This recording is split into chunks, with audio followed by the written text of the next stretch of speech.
Well, we all love our pets, and losing them isn't easy. In Choteau County, there is a memorial for one beloved animal who was the definition of loyalty. MTN's John Riley has more.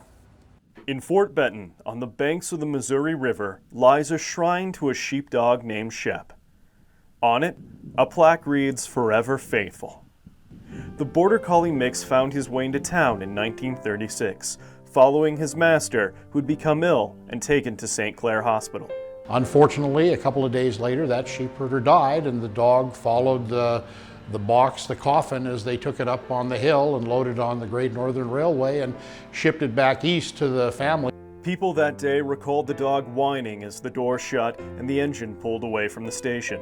The next day, Shep returned, looking for the sheepherder, a ritual that would go on for the next 5.5 years. The story of Shep the sheepdog spread. He gained popularity and national attention for meeting every passenger train that came into Fort Benton. Over the course of that 5.5 years, that means that vagrant dog met about 8,000 trains and sniffed the passengers as they got off the train and checked them each out to see if his master had come back. And you have to wonder, what was the dog thinking when that train chugged out of the station again and the conductor called all aboard, and the thing that he must have thought was, well, maybe the next one.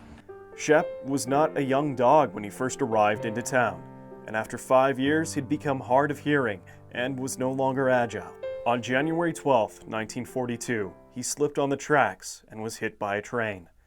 2 days later, a funeral was held for the old sheepdog. Hundreds attended. People still come more than 75 years later to see Shep's gravesite today. So I guess it's a great story about a dog's faithfulness to man. Not a huge story, but it gives us a lot of joy here in Fort Benton that we were able to be in this dog's company, at least for a little while. Reporting from Fort Benton, John Riley, MTN News.